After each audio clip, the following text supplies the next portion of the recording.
Welcome to the Solo Female Travelers podcast. Here, we go beyond destinations and talk about the parts of travel you don't always hear about. We share tips you haven't heard before, real experiences from the road, and the embarrassing moments that make travel unforgettable. We ask the difficult questions and bring you unfiltered stories from bold, curious, and unconventional women.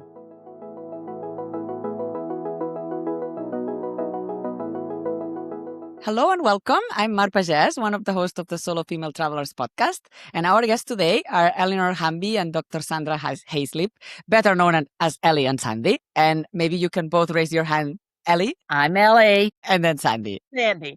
Great, fantastic. They are also known as the traveling nanas or around the world at 80 or the traveling grannies on each of the social media platforms. And, some travel stories begin with the destination, but Ellie and Sandy's journey around the world began as a joyful celebration of turning 80 and as a plan that they refused the pandemic to take away. So even though they couldn't start with COVID at 80, they postponed it to 81. And you are now, I believe, 85. That's correct. We're both 85. Great. So we're going to be talking about all of this because I know every year you have a motto, you have a theme for the year.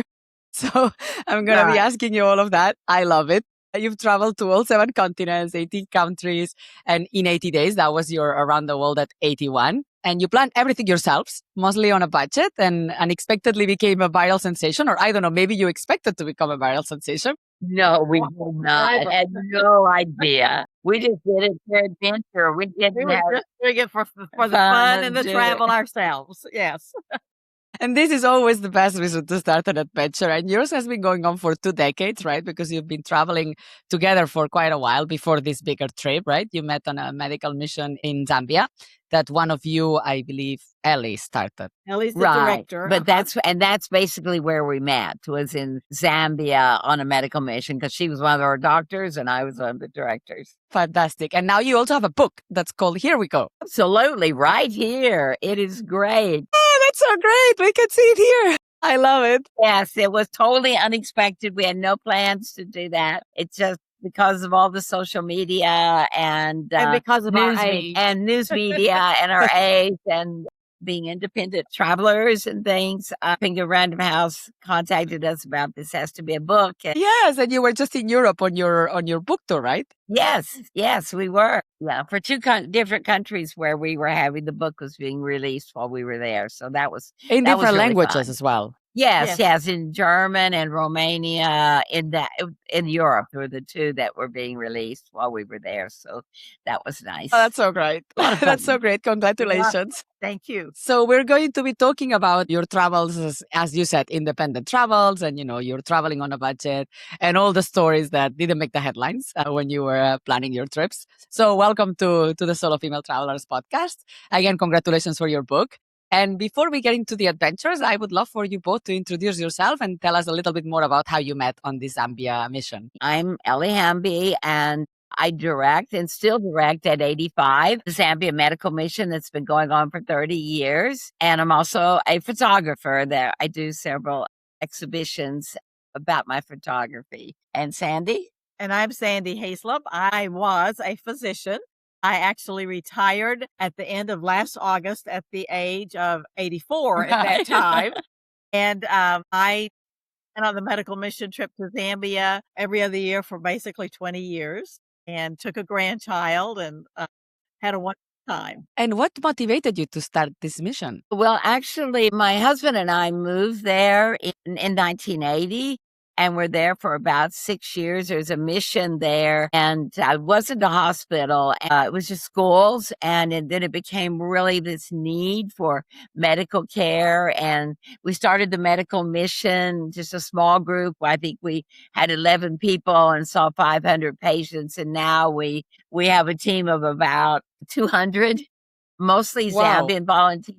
And then we see over 1,500 to 2,000 patients in a day out in the bush. So it's been going on for 30 years and there's just a real need there. And it's great because that's how Sandy and I met. Our friendship has developed because we met under very difficult situation. It wasn't like you were in a cafe or somewhere. We met out in the bush in Africa, sleeping in tents and no toilets, no flush toilets, just a pit latrine. So I think that was kind of a great way to start because we knew then we both we could handle things. Yes, that was a very good start, right? You kind of started in probably some of the most challenging ways to travel. And then from then onwards, everything would be easier, right? Yes. Yes, that's true. Yeah. And then you also went on a very big adventure across Russia. That was probably, I think, one of your first big adventures, right? On the Trans-Siberian Railway. And you started, like on like budget travel, like the locals, the same carriages as the locals, right? This was not like some luxury trip. You actually took the regular trains. I want to hear, I know you've probably told this story a few times, but there's something involving a pajama man and some KGB agents and, And the KGB, yes, yes. Yeah. So what happened? Yeah. Well, first, let me tell you how that story started. I had always heard Ellie talk about the trips that she and her husband took besides the mission trip that were trips they took that were on a budget. Well, I laughingly tell people, my husband's idea of roughing it was staying at the Holiday Inn instead of the Hilton Hotel. So I was very intrigued with Ellie's form of travel. So one evening, I just mentioned to her, Ellie, I have always wanted to ride the Trans-Siberian train. Is that something you would be willing to do? Well, she said, well, yes. And so we made that plan to ride. We didn't ride it all the way to the end of the Trans-Siberian, which is Vladivostok. We rode the Trans-Siberian and then the Trans-Mongolian to and- Beijing. Wow, what an experience. Wow. So you ended in Beijing. You did Ulaanbaatar and then you ended in Beijing. Yes. But we did second class, not a tourist train. I think there is somewhat of a tourist train for Trans-Siberian, but we did it second class. We both knew a person in Russia, a Nigerian who was a travel agent, and we asked him to book our tickets since they're local and much easier and all that. So we started off on the train and it was just crowded with people and we just had a blast. Started in Moscow. That's where we got on the train, is in Moscow. And then we're going through Siberia. Yes. And then when we stop at Lake Baikal for about 3 days. Yes. And then we get back on the train and this time there was nobody in our car. Right. No one except us. We didn't think so. And then pretty soon they came by asking for passports. Well, actually, when we got to our first stop, we were entering Mongolia and we never seen a sign of anyone. And they asked for passports and then we give them our passports and then they ask again. Down the hall. And we think, my goodness, there's somebody here. And so, okay, I being more inquisitive than Sandy, I decided to walk down the hall and see who was there. Well, the door was open. This guy was in his pajamas. He looked like a Russian man and he wasn't friendly whatsoever. He was kind of in his bed, but it was late morning. And I just came back and said to Sandy, well, there's a guy down there, pajama man. He wasn't friendly, so I don't know anything about him other than pajama man. And then what happened? Then about 15 minutes later, the officials on the train, the KGB basically, start taking down ceiling tiles by pajama man's compartment. And then they are ruffling through everything of Pajama Man's. And then what did they do? Well, yeah. And they, that you could tell there was a lot of noise and confusion going on. Well, Pajama Man goes out in handcuffs. So anyway, we're wondering, oh, wow, this is strange. I don't know what this guy did. And then pretty soon here they come to our compartment and they start doing the same thing as they did for Pajama Man. And Sandy and I are thinking, oh my gosh. No, we don't have anything that's illegal, but maybe somebody stuffed something in our compartment. Ceiling tiles, all luggage, under the mattresses and all that. Did they find anything, Sandy? Fortunately, no. No, they didn't find anything. So they leave. And we're thinking, okay, everything's great. Now it's just going into a few hours. And then pretty soon this big old burly KGB woman, and it was snowing outside. It was, she had the big fur coat on and all that sort of thing. And what did she say to us? You are the only witnesses to the crime. And we said, what crime? And she says, we found, I don't remember the English word, a it goes in a gun. And I said, a bullet? Duh! A big bullet. Oh my God. And then she said, we are the only witnesses to the crime, which we had no clue yet what it was. Now we reflect back, it was probably murder on the Trans-Siberian. She said, so you must testify. And they wanted all of our information, our email, our phone number, everything. And so they told us she would have back to testify. Well, that was 10, 15 years ago. They haven't called yet. So that was our pajama man story. So while we're sitting there waiting, Ellie is sending text messages to her children and to my children about what we're going through and that we are being investigated by the KGB. And if you don't hear from us in the next few weeks, we're probably in a Trans-Siberian prison. A Siberian prison chopping rock. You're in a gulag. My kids didn't get so concerned about it. I think they realized it was probably a joke, sorta, but it's based on fact. Sam's son was ready to call Interpol. I mean, he was, and then we didn't have internet access when we left there for 2 days. Yeah, so nobody had. We were out lost somewhere. But one of the things, I think that was kind of the defining moment in our travel friendship, because neither one of us were. We weren't wringing our hands, crying or anything. We just figured we knew we didn't do anything wrong. And we just figured it's all going to work out, because that's surely our attitude. It's going to work out. It may not work out the way you planned, but it's going to work out. It was actually fun to travel with each other, because we weren't, I mean, you are stressed, naturally, but we weren't making a big scene about all of that. In fact, we even fell asleep part of the time because they were waiting. At the very end, after 8 hours delay because of the crime, they bring back our passports. Finally. And the minute they bring back our passports, he hands us to us, and then he gets off the train. And it takes off. So like a movie. We knew, but we survived it, and it's a great story. And we have no clue what crime Pajama Man committed and what his punishment was or anything. And if they call us now, we can use the excuse we're too old. We don't remember.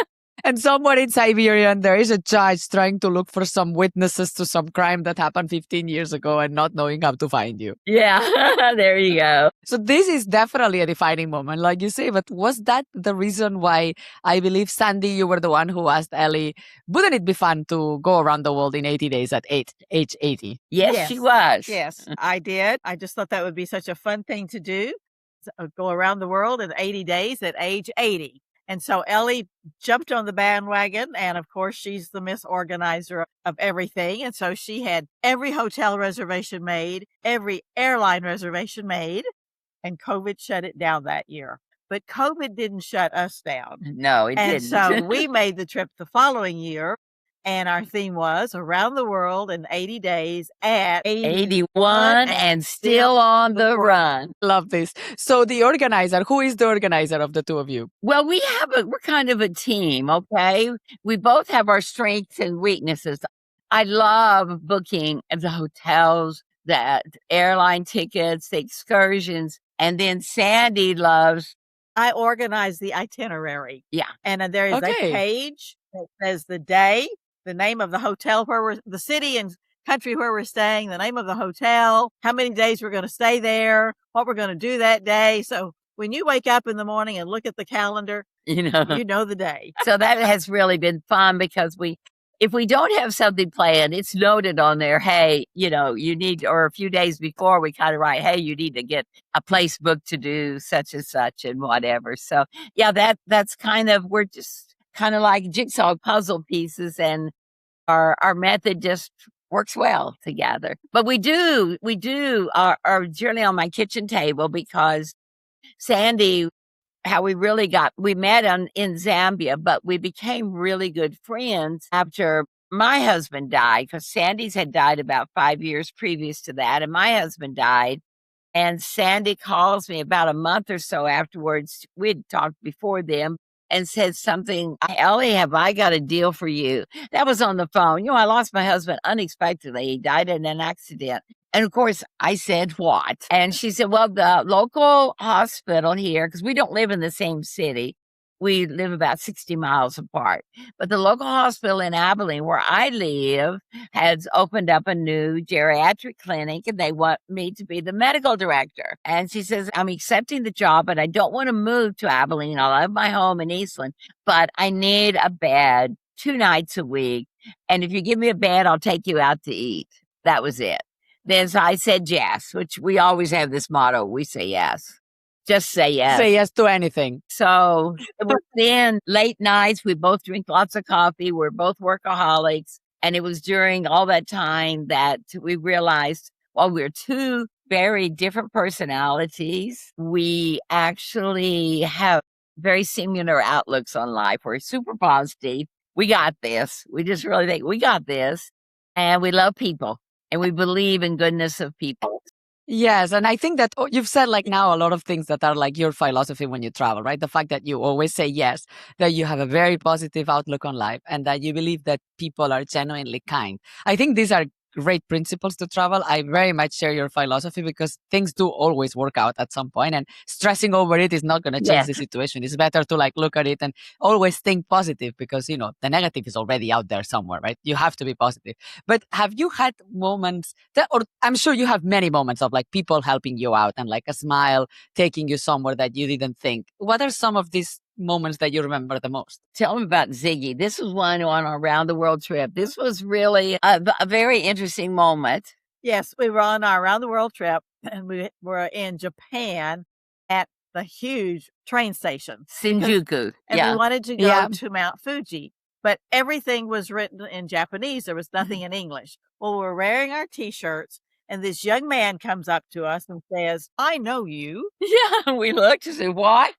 You know us?" And He he said, "I'm Ziggy from Slovenia, and I read about you last week in the London Daily Mail, and here we are in Shinjuku train rail station in Tokyo, and it looks like you're having a problem." we said, yes, Yes. we are.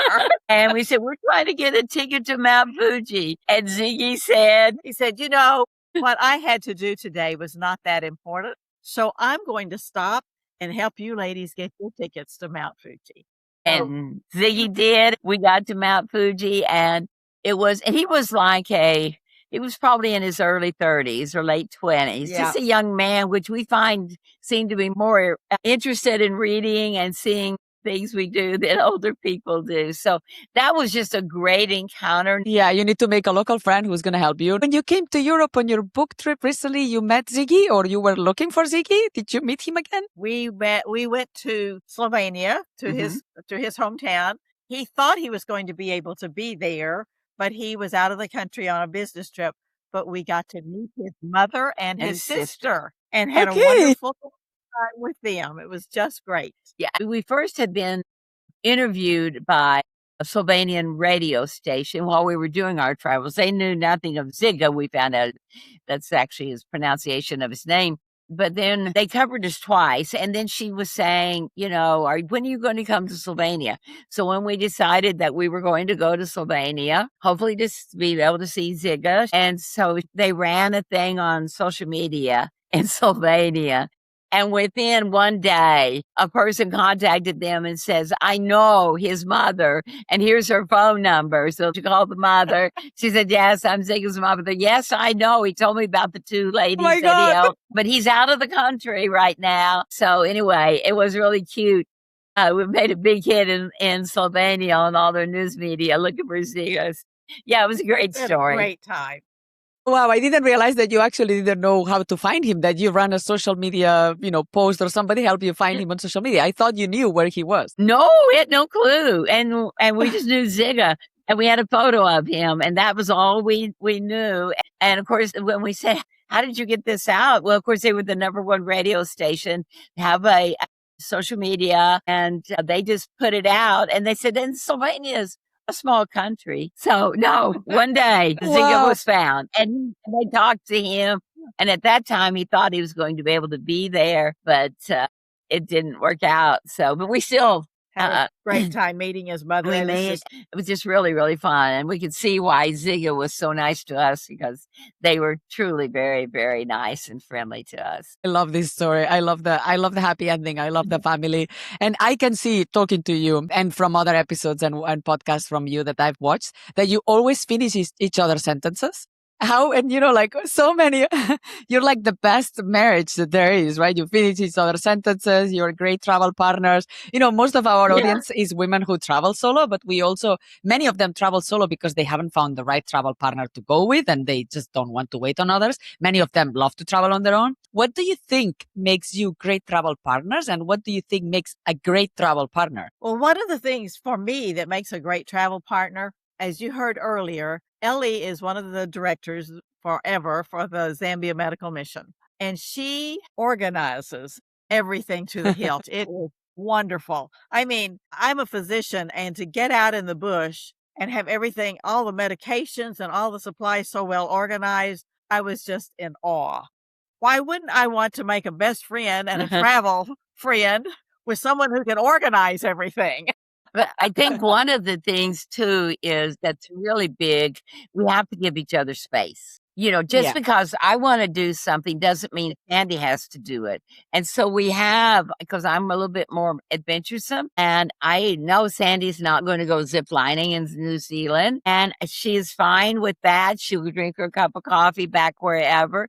So we're not like, oh, you don't want to do this and I'm not going to do it. If someone wants to do it and the other one does it, you can do it on your own. It's perfectly fine. And so we really, I think, giving each other space and respecting. Respecting. It's the term I use. We are both adults and we treat each other as adults. And we both have our silly little quirks, travel things that we do. We pack different, but it just really does fit together. And really, seriously, we have not had a serious argument ever. No. Okay. Are there things that you tease each other about? Tease, yes. I tease about when you travel with a photographer, you have to be at the right place at sunrise to get the right light for the right picture. And you have to be at the right place at sundown to get the right lights for the right picture. And Ellie gets the right picture every time. That's amazing because then you get that picture too. Sandy, when we get to a room, I can just tell you, Sandy likes a certain bed.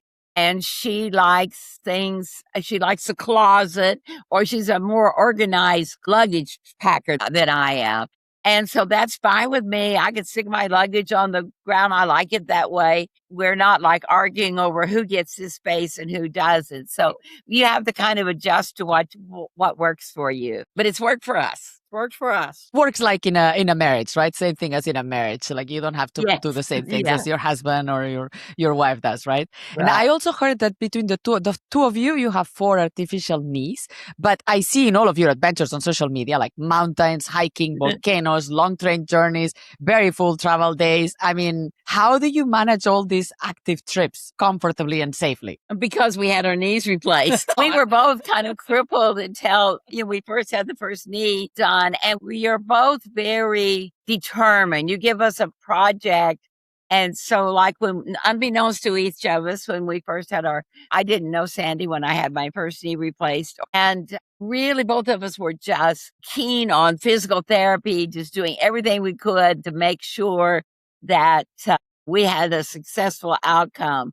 And it was great. And literally mine, I'm on 24 years on my knees and they're not one problem whatsoever. And when people say, well, I can't travel because, I got the knee problem or this hip problem, and we tell them, look, they have a fix for that. You can get those replaced. And if you do your physical therapy right, the world's wide open for you. Perfect. Is there anything you say no to? Well, yes, we have to say no to skydiving. Yeah. My orthopedic surgeon told me that he will never let me skydive with my knees. Well, I didn't ask mine, so I think I can, but the opportunity hasn't come up yet. So there are some things that that you have to say no to. And we are 85. We're not going, and we do climb mountains, but we have realized that we like to do it independent with our own guide so we can go at our own pace because we can't keep up with 40-year-olds. And we don't want to keep the group down. That's why we love independent travel because we can do it our way. And in the end, it may take us twice as long, but we get there. Yeah, and that's what matters in the end, right? And I also know that you are I know. pretty good packers because you were on the same trip in Antarctica, Egypt, and Bali, all on the same 80 days around the world trip. So what is your secret to packing light? Don't take very much. We never take many changes of clothes. Now, that one was tough because we had to take jackets. We tried to take jackets that we could, roll up, and we layered. And when we got to the hotter climates, we bought some cooler clothes because you can always do that rather than taking. And we just had a hiking pair of shoes and another pair of shoes. And on the plane, we always wore our hiking shoes because they weighed more. And so we didn't want to take up weight in our luggage. And, we also just carried our coats on the plane. So it didn't take up space in the luggage. Then just put it behind you and back on the plane. And it was amazing why, even when we got to Tasmania, it was kind of cool because it was raining and all that. And we were thinking, oh, so glad we have our jackets, our coats with us. But yeah, it wasn't easy, but it was definitely doable. I think we still take too much, but we always try to go as fewer changes, and nobody really cares, particularly when we wear T-shirts. And you can wear a T-shirt several days in a row. And, if we're going to stay in the same hotel 2 nights, the first night we get there, we wash our clothes and hang them up, and they're dry by the time it's time to leave. So it works great. And you're always wearing your T-shirts, right? With for the people who are in the podcast, they cannot see your T-shirts, but you have T-shirts with your motto on them and your pictures on them as well, right? Yeah, that's true. Right. We were just interviewed by someone saying, please have those T-shirts for sale. And we've had so many people, young guys, and we're thinking, they said, is that T-shirt for sale? And we're thinking, you really want a T-shirt with 2 old women on the front? And they said, in a heartbeat. So we don't always wear them sometimes. And actually when we wear them, we're recognized a lot. If we don't wear, we're not recognized as much, just because that gives them a clue. Oh my goodness, I follow you and things. Whose idea was it? Sandy's idea. And I said no. You said no. I said, Ellie, we need to get matching T-shirts that shows that we're going around the world and wear that on our trip. And I said, absolutely not. I don't do matchy-match.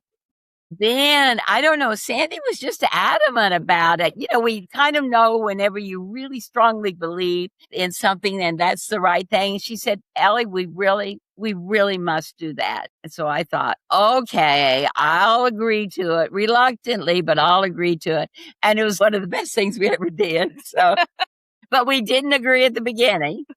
But we didn't mess up our friendship over it either. No. Well, this has become your signature. So definitely people recognize it because of the T-shirts. And of course, when you see the T-shirts, then you see it's you. What does the one you're wearing right now says? Around the world in 80 days.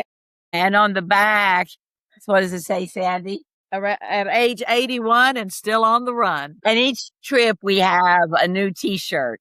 Like our European adventure around the world, and we're 84, and we have all of our slogans on the back for each trip. So, and the slogans, I don't know how that one happened. Just one night over coffee, late night, we just came up with a saying, and it just stuck. And then we just always do our travel sayings, little signs. So what was with 82? So we have around the world at 80, around the world at 81, 81 and still on the run. What happens with 82? Right. And then at 82, we are 82 and we're not through. And then at 83, we are 83 with more to see. And 84, Okay. we are 84 and we want more. Is there one for 85? Well, there really isn't, and there is. Right now, we're saying it's kind of like a joke, but we are 85 and still alive. But we are going to make one that's not quite so jokey kind of thing. But we ask our followers and things for suggestions. And since I just turned 85 a few days ago, we really couldn't do anything until because Sandy's. I turned 85 in April. Yeah, so she's 3 months older than I am. It's really been amazing that we're almost exactly the same age. So. Right. So you have 5 more months to come up with the 85 motto. Yes, we're looking for suggestions. Right. Okay. We'll ask the audience who are listening to see if they put something in the comments on Spotify or on YouTube, see if you had new ideas for your 85. Right. This year you took the trip to Europe, right? This was this year's main trip. Are you going somewhere else for the rest of the year? Yes, we're going to one continent at a time. And so we're going to Asia, but we're just going specifically to Southeast Asia because we've been to a lot of countries in Asia. We actually get out our globe and we said, okay, here are the countries. And we're looking at it, right, Sandy? And say, Philippines, we haven't been there. Right. Laos, we haven't been there. And then it got to Bhutan, and we hadn't been there. And of course, people kind of like local travel companies in Bhutan that are already contacting us and saying, hey, let me help you do this or that or whatever. And then the other one was, I think, East Timor.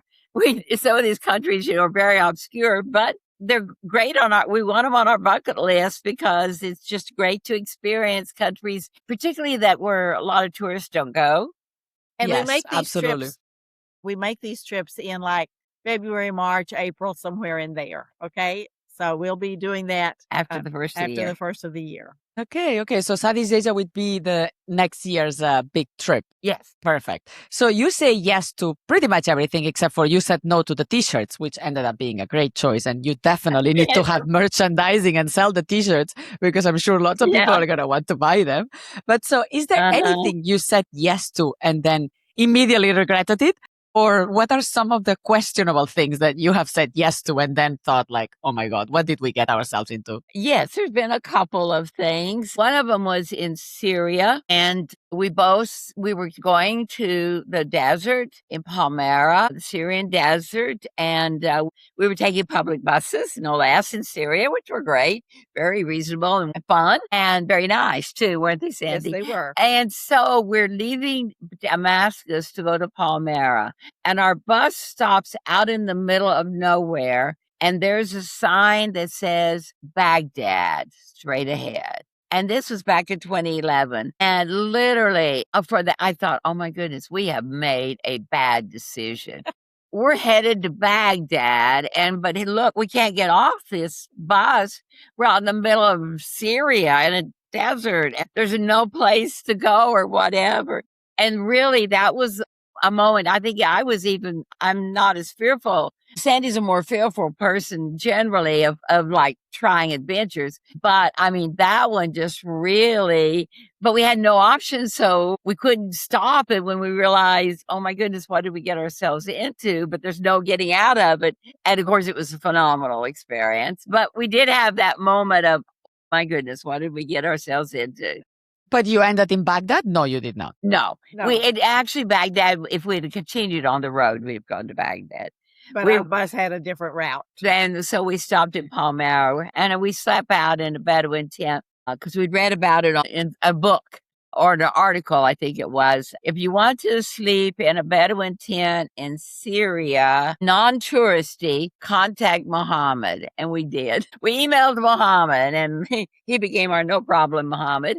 And so we stayed in his hotel and he made arrangements for us to ride camels for 3 hours in the desert. Just a Saturday night, a little Bedouin boy that didn't speak any English. And we were 95 kilometers from Iraq. So it was, we were close to getting into some bad places, but there was always the sign out there, Baghdad straight ahead. But we weren't going to, but it was always like looming there. Like, what are you guys thinking? But didn't it also the situation deteriorate while you were in Syria? Wasn't that the time when the war in Syria started? Yes, absolutely. While we were there. 2 hours after we left Damascus was when the first skirmish really happened in Damascus in the old city. And then we're totally oblivious. We're on a bus going to Palmyra. We spend the first night in a Bedouin tent. We have no idea what was happening in the rest of Syria until that next morning. And we get back to Palmyra and we go to an internet cafe and someone sent us the Post from the New York Times, an article about what just broke out and that people were being killed and in things. Syria. But, we're optimists. We thought, oh, we're in the desert. That's probably just a little kind of one and done thing. But then after about 2 days, we realized, oh my goodness, this thing is escalating. And we got to figure out a way to get out of here. And that's where our no problem Muhammad stepped in and helped us. We put our whole lives completely in his hands. But he was great. It was great. We found so many of the Bedouin people too are just so friendly and helpful. Very. And no problem, Mohammed. Have you been in touch with him afterwards? No, we tried, but the war started and we lost contact. We had no way to contact. We tried to, but there was no response because everything just kind of fell apart there. What happened, we told him, well, Mohammed, we really need to get out of Syria. And we were flying out. We need to go to Jordan, to Amman. There was a lot of beautiful fabrics and other things. And when we were at Palmyra, they were very, very cheap because there's no tourists much there. And so we'd spent most of our cash. All of our Syrian money. Yeah, our dollars too. Uh-huh. And so then we said, Mohammed, we need to get more money, where's an ATM machine? And what did he say? No ATM machines in Palmyra. And then we said, okay, credit card. And what did he say? No credit cards in Palmyra. And we said, Mohammed, we got a problem. We haven't even paid you for our stay here. And we got to figure out how to get out of this country that's now a war and cities are burning. And that's whenever he told us, well, I tell you what, this is what I suggest. The next morning, you get up very early with the driver in a car, and they're going to drive you the 5 hours to Damascus, to the old square where people are being killed every day. And there's an ATM machine there. But you get there early before the shooting starts. Yeah. And so we thought, okay, we have no choice but to totally trust Muhammad on this one because we're out in the desert with no way to get anywhere. And so we pull up in this line with AK-47s. I mean, in the military, and our driver tells us, probably very smart, stay in the car and let me talk to them. And we have found that out. Americans have a tendency to talk too much. So it's best for somebody else's. Sometimes we have a tendency to answer questions that weren't asked. So anyway, and then about 10 minutes, the guard, smile on his face, two of them, and that were standing right there, and they put down their AK-47s and motioned for us to come. So Sandy and I ran through them, got out and went up there. And got money out of the ATMs. And so great. We were able to then pay Mohammed's driver for all the money we owed him. And then Mohammed said now to get you out of the country, there's going to be a white unmarked car on the side of the road with a man standing beside the open door. When you see that scenario, you just get in that vehicle. And what happened? We did. We did. We saw that scenario and we got in the vehicle. And at the border, we never got out of the vehicle. He said, give me your passports and I will take care of getting you out of Syria and into Jordan. That's what and we he did. What a story. What a story. No problem, Mohammed, getting you out of the country. It's like a James Bond movie. When you see an unmarked car, getting it, and hopefully you're getting in the right one. Hopefully there's not anybody else in an unmarked white car at the same time in the same place. It was pretty definite. And we really did see it. And there it was parked on the street, a nice man who spoke very little English. But anyway, we got in the car and it worked. Fantastic. Fantastic. And so, Ellie, you're the one that does all the organization of all the trips, right? All the planning, all the booking. What tools do you use? What booking systems? How do you book your flights? What are your toolkit for booking things? Actually, hotels and things, we basically almost always use booking.com right now. We're looking into TikTok Go, and that's something kind of new app out there. But we use booking.com as most everything because you can do your hotels. And that's the key to really our success is because whenever we look, the first thing we put in is location. You got to be in the right location. You can't be out in what we say Timbuktu, right, Sandy? Whenever you want to see what's down in downtown the city. So we first do location and then we do ratings. Ratings are huge to us. I mean, absolutely. Basically an 8 or above. If it's below that, they begin to get sketchy, right, unless there's just a special reason you already know that this was a good place. And then after that, then we look at the price. And we don't choose the cheapest one by any means. We choose the one that looks like it would be interesting and a great location, and that has worked really, really well. So that's our main thing. And then about activities, what do we generally do on that Well, we one? generally, since we're staying in local hotels, local inns, then we ask the innkeeper, do you know of a driver with a car Yeah, that would that's our favorite. come and pick us up at your hotel each morning while we stay here and take us to the places in your city that we need to see? It has been phenomenal the way that works out. Those drivers want those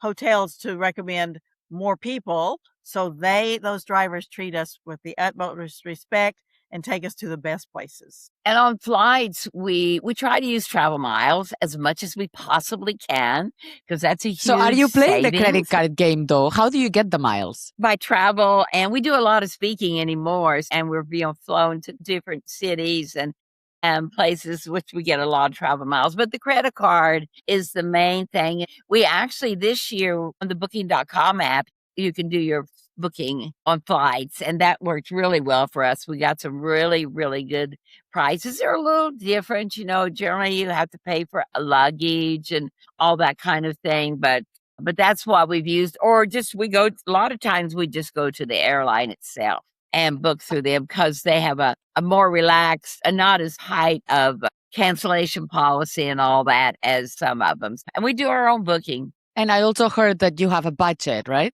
You managed to do your around the world at 80 for $29 each? That's right. $29 a piece per night was our average, and that usually included breakfast the next morning. Now, it doesn't happen in all countries. Like when we went to Europe, we knew there was no way. We're going to travel around Europe because it's more expensive, but we still do it at budget and stayed in some super great places. We have yet to be disappointed. Absolutely. So you first choose location, you then narrow down the reviews, ratings above 8, and then you look at the prices. Yes. And Perfect. not necessarily we get the cheapest. We just find the one that seems to fit us and just really looks interesting. And we're reading the reviews.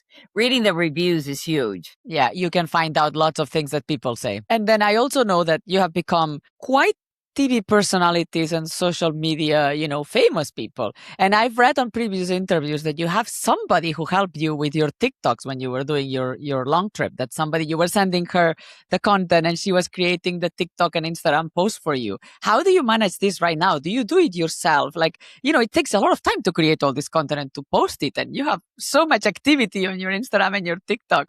Who is taking care of this? Right.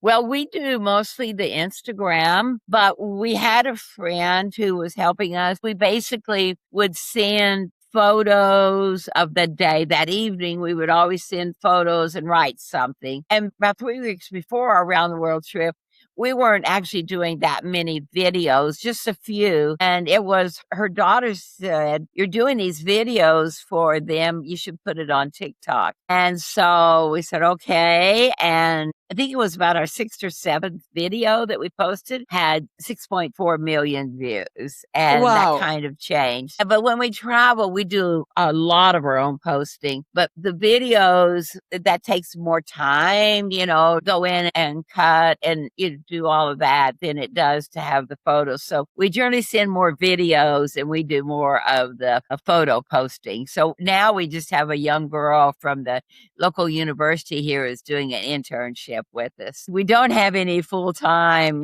social media. It would be nice, but we do the most of everything ourselves, like podcasts and things. That just all comes through us. This is amazing. And what was that 6.4 million views TikTok video about? It was Tim McGraw. I don't know if you know the country western singer in the United States. He's very popular. And he basically had a song, "Live Like You Are Dying." I don't know if that's an actual name of it, but that was kind of, live your life like you're dying, that you got to do these things before you die. And we just had all the videos of us riding camels, hot air balloon, husky sleigh ride. It was all these really fun things that we had been doing on our round the world trip. And Just matched the song beautifully, and it just clicked. Then we recently have one of our latest videos on TikTok has 14.6 million views. That one really kicked us way up.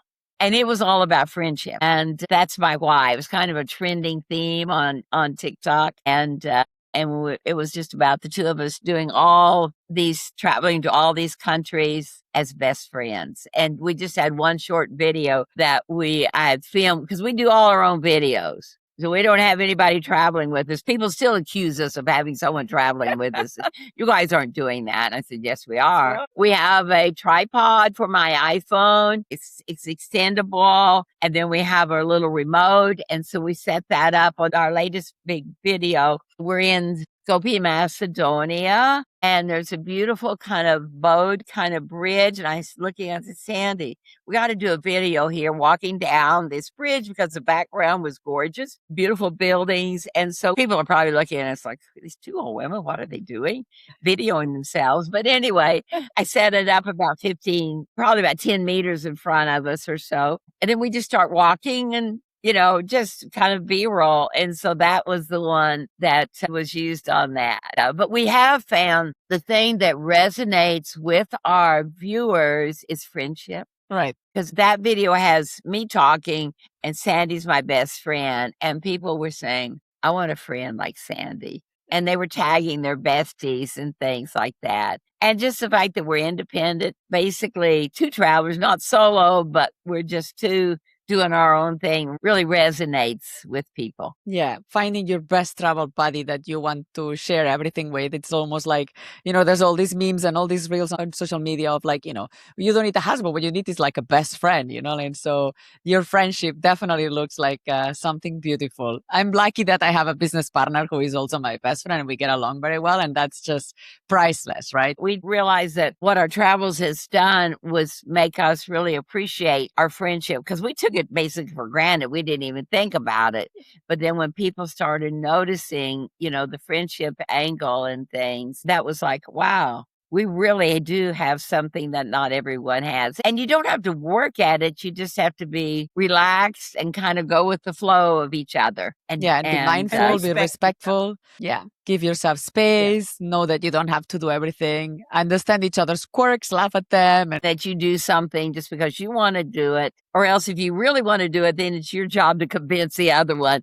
And most of the time we're successful with that one. But again, you just never know. Like the t-shirt, Sandy was determined. I was going to say yes to that. And finally, I did. Oh my God, I love it. I could talk to you forever. You have so many stories. Like I'd love to listen to your stories forever. I wish we could be in person right now.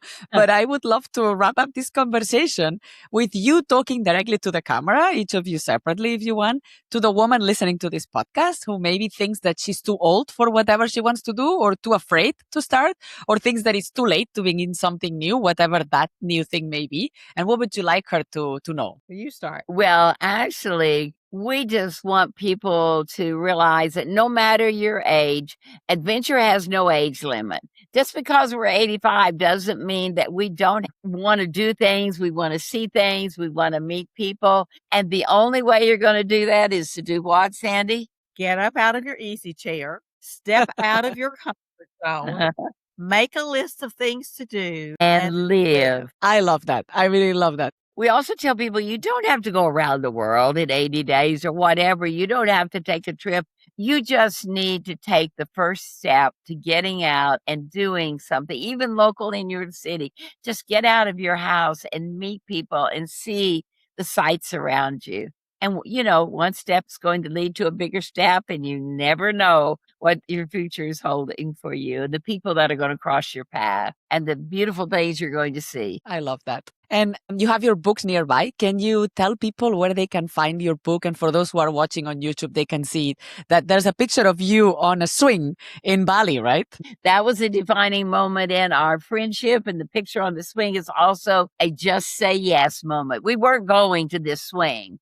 We were headed somewhere else, right? We were going to see a volcano up on a mountain in Bali, and there was a sign that said, Happy Swing. Ellie said, what's a happy swing? And our driver said, well, let's turn around and find out. Do you want to? We said, yes. So then all of a sudden plans changed in a moment. And then we were on this swing high above 150 feet or so above the rice paddies below. And that was kind of a defining moment. But yes, Our book is Here We Go, Lessons for Living Fearlessly from Two Traveling Nanas. It's published by the Viking imprint with Pinga Random House. An agent contacted us.